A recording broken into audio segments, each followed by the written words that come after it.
"Marissa, she has better skills for this kind of thing," my mom said, her voice cutting through the humid Kansas City afternoon like a knife through butter.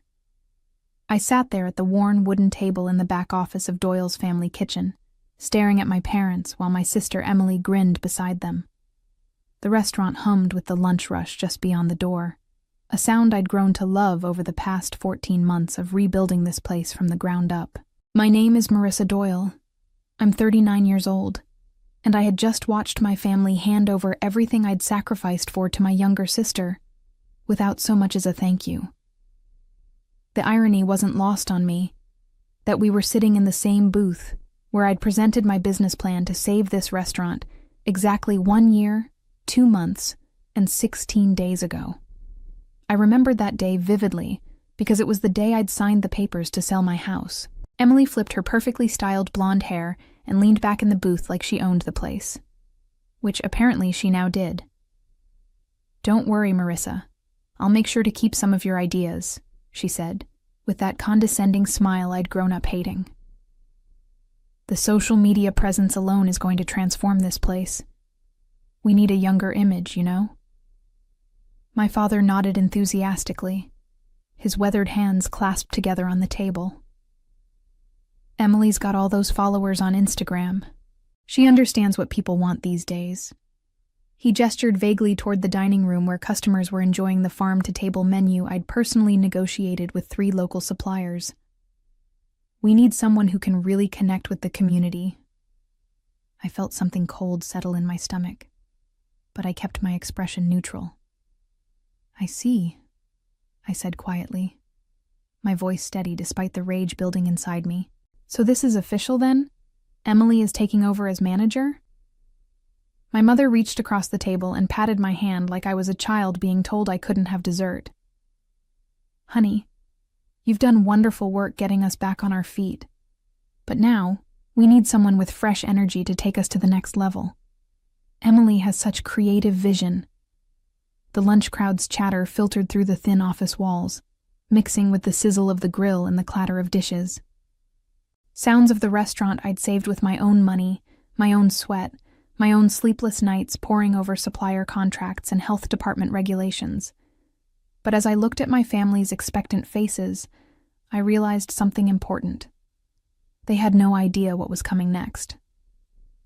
I thought back to the day I'd first walked into this restaurant as its savior, rather than just another family member. The bills had been stacked on this very table like a paper mountain of despair.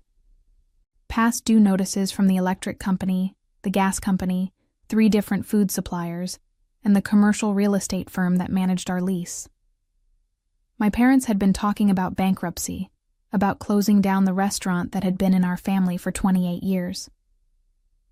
"We just can't keep up anymore," my mother had said that day, her eyes red from crying. "The margins are too thin, the competition is too fierce, and we're hemorrhaging money every month." That's when I'd made the decision that changed everything. I sold my 3-bedroom house in Overland Park, the one I'd bought after my divorce, the one with the garden I'd spent 3 years cultivating and the reading nook where I'd planned to grow old. The sale netted me enough to pay off the restaurant's debts and still have a substantial operating fund left over. But I hadn't just thrown money at the problem. I'd rolled up my sleeves and rebuilt this place from the inside out. I'd spent hours researching local farms, negotiating contracts that cut our food costs by 30% while improving quality. I'd redesigned the menu to highlight seasonal ingredients and eliminate waste. I'd retrained the kitchen staff, implemented new inventory systems, and personally handled the books every single night. The transformation had been remarkable. Within 6 months, we'd gone from losing money to breaking even. By month 10, we were profitable. By month 14, we had a waiting list on weekends, and food bloggers writing reviews about our authentic farm-to-table experience. Emily, meanwhile, had been living her best life in Denver, working as a social media coordinator for some startup that sold overpriced yoga pants online. She'd visited exactly twice during the entire reconstruction period, both times just long enough to post Instagram photos of herself helping the family business, before disappearing back to her apartment. Now, sitting in this meeting, I watched my sister scroll through her phone while my parents outlined their vision for her leadership. She hadn't asked a single question about operations, staffing, or finances. She hadn't inquired about the supplier relationships I'd built, or the seasonal menu planning I'd implemented. Her entire contribution to the conversation had been showing my parents her Instagram follower count and explaining how she could leverage visual storytelling to drive engagement. The most telling moment came when my father mentioned the upcoming health department inspection. Emily looked up from her phone with genuine confusion. "What do we need to do for that?" she asked. I realized in that moment that she had absolutely no idea how to actually run a restaurant. She saw it as a backdrop for content creation, not as the complex business operation it truly was. But I kept my mouth shut and let them talk. After all, they'd made their decision. The meeting dragged on for another hour, with my parents outlining Emily's new responsibilities and her sharing increasingly unrealistic ideas about themed nights and influencer partnerships. I listened to it all with growing amazement at how disconnected they were from the reality of what had actually saved this place.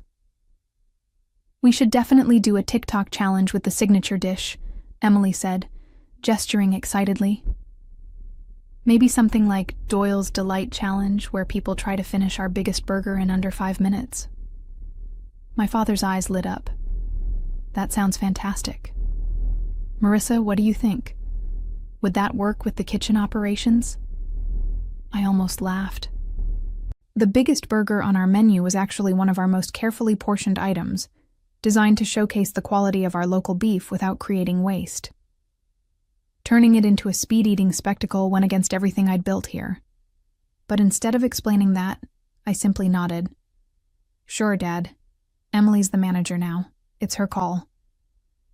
The casual way they dismissed my year of sacrifice became more apparent with each passing minute. When Emily suggested changing suppliers to someone more photogenic, my mother actually nodded approvingly. When she proposed eliminating some of the seasonal menu items because they were too complicated for social media, my father started taking notes. Not once did anyone acknowledge that the suppliers I'd chosen weren't just cost-effective and reliable. They were the reason we'd been featured in Kansas City Magazine as farm-to-table excellence. Not once did anyone mention that the seasonal menu had increased our profit margins by 40% over the previous year. The final straw came when Emily pulled out her phone and started taking selfies at the table. "I need to post about my new position," she said, angling the camera to catch the restaurant's rustic decor in the background. "This is going to be such a great announcement post." She snapped photo after photo, pausing only to check her makeup or adjust her hair. Meanwhile, I could hear the kitchen staff calling out orders and see through the office window that the afternoon rush was picking up. The restaurant I'd saved was bustling with customers, generating revenue, creating jobs for 12 people who depended on this place for their livelihoods. But to Emily, it was just a prop for her personal brand. When she finally finished her impromptu photo shoot, she looked at me with what I supposed was meant to be sisterly compassion. "Don't worry, Marissa. I'll make sure to tag you in some posts.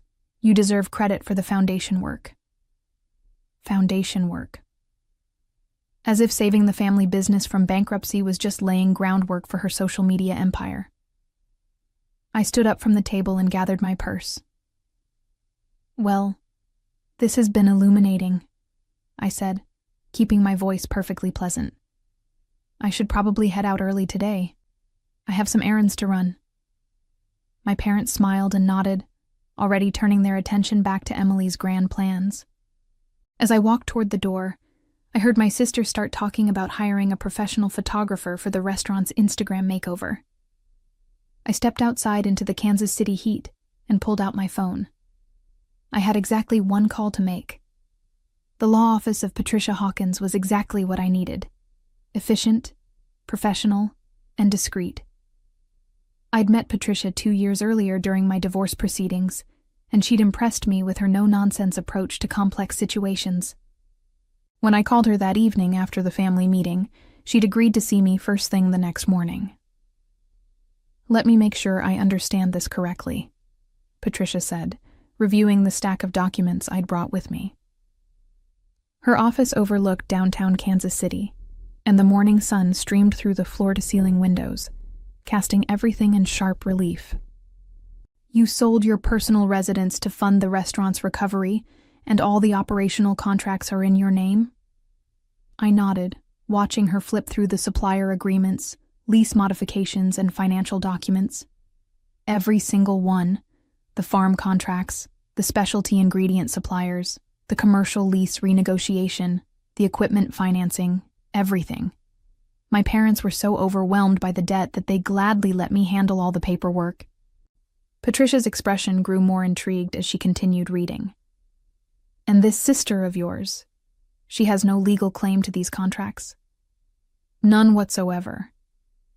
Emily wasn't even in the state when I negotiated most of these deals. She's never been an authorized signatory on any business documents. I leaned back in the leather chair, feeling a sense of calm I hadn't experienced since yesterday's meeting. My parents seem to think that declaring her manager somehow transfers all operational control to her, but legally speaking, she can't actually manage anything without my cooperation.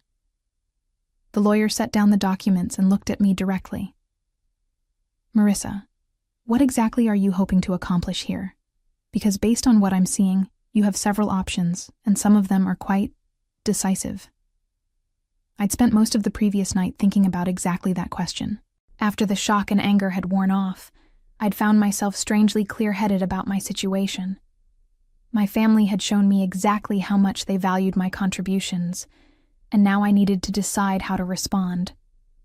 I want out, I said finally.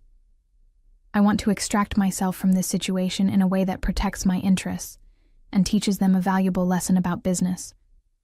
Emily thinks running a restaurant is about taking pretty pictures and coming up with hashtags.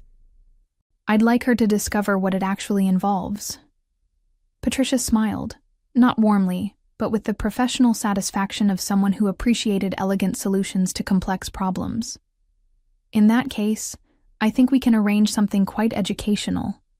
The question is how quickly you want this to happen and how thoroughly you want to demonstrate your point. We spent the next hour mapping out my options. I could simply withdraw from the contracts gradually, letting Emily slowly discover the scope of her new responsibilities.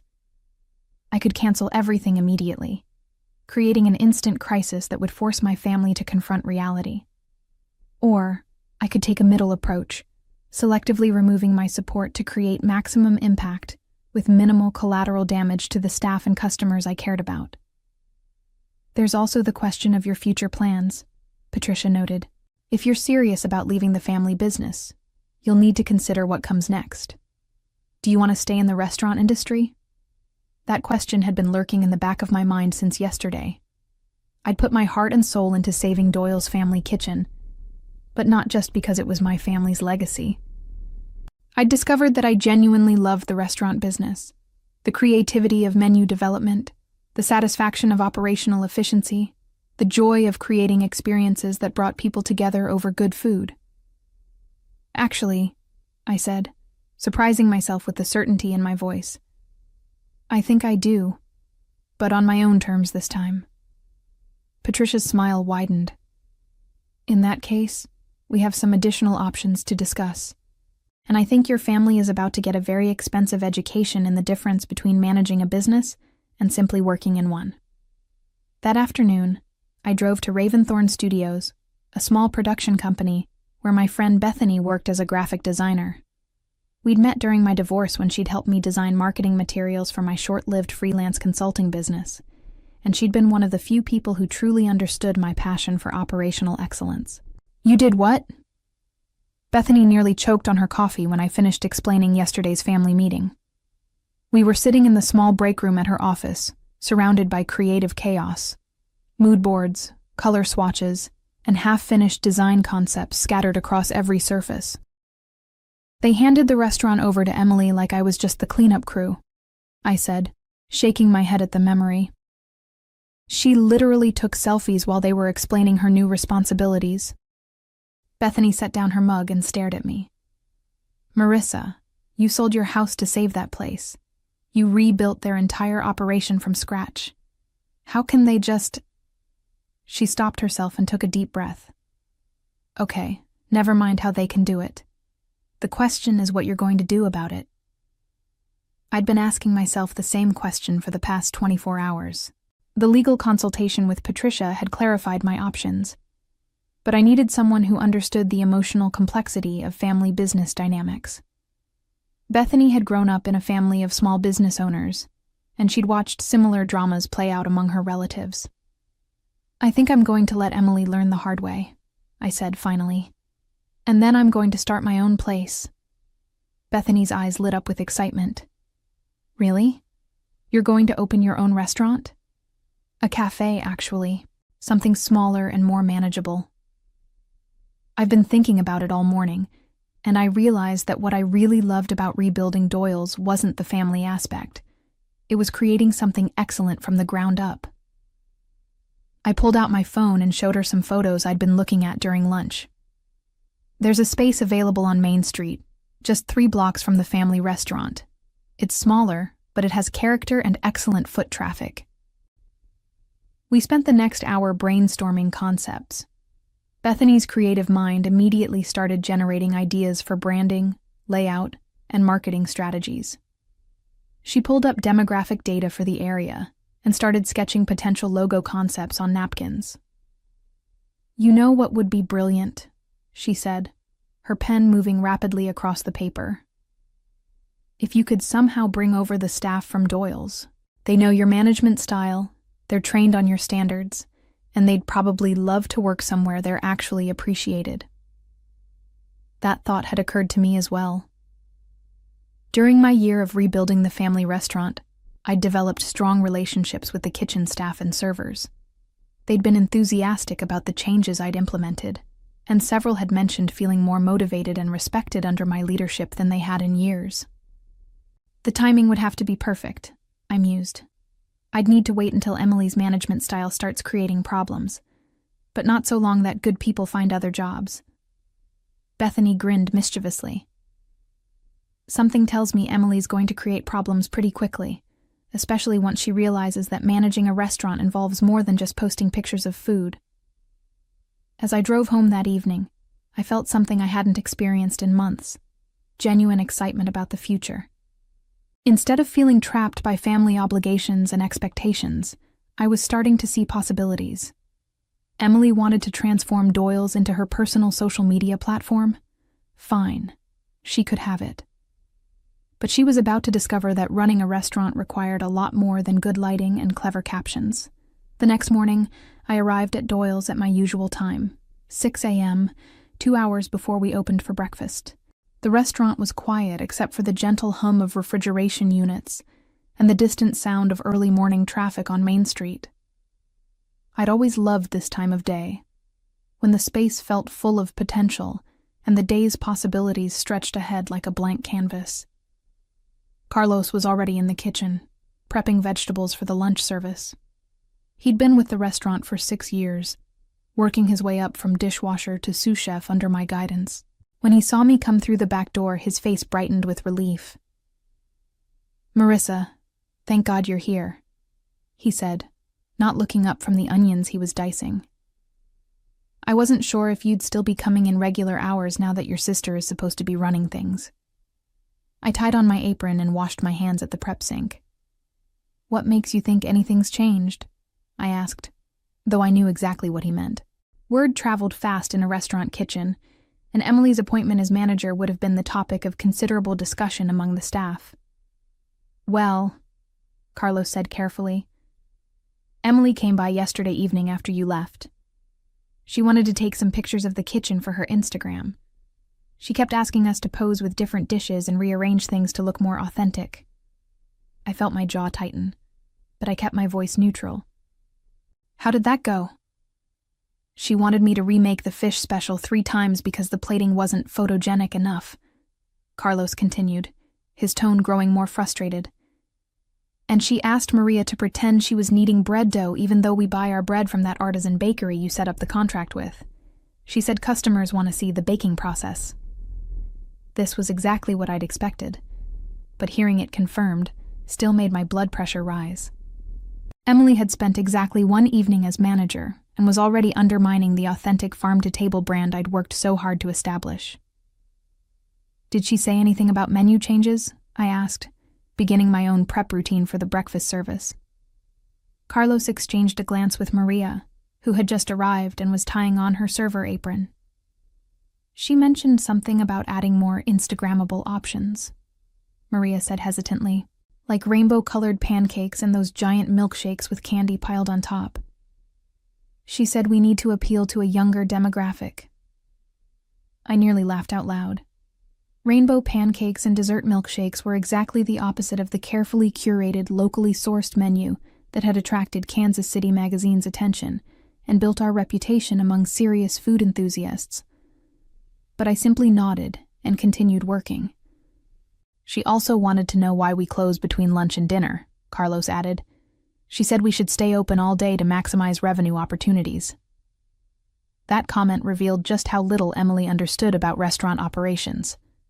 We closed between lunch and dinner for a dozen practical reasons: to allow staff breaks, to prep for the evening service, to manage labor costs, and to maintain food quality standards. Staying open all day would require hiring additional staff, increase our ingredient waste, and probably result in serving inferior food during the slow afternoon hours. But instead of explaining any of that, I made a mental note to call Patricia later that morning. Emily was moving even faster than I'd anticipated to implement changes that would undermine everything I'd built, which meant it was time to accelerate my own timeline. Don't worry about any of that right now, I told Carlos and Maria. Let's focus on giving our customers the best possible experience today. The rest will work itself out.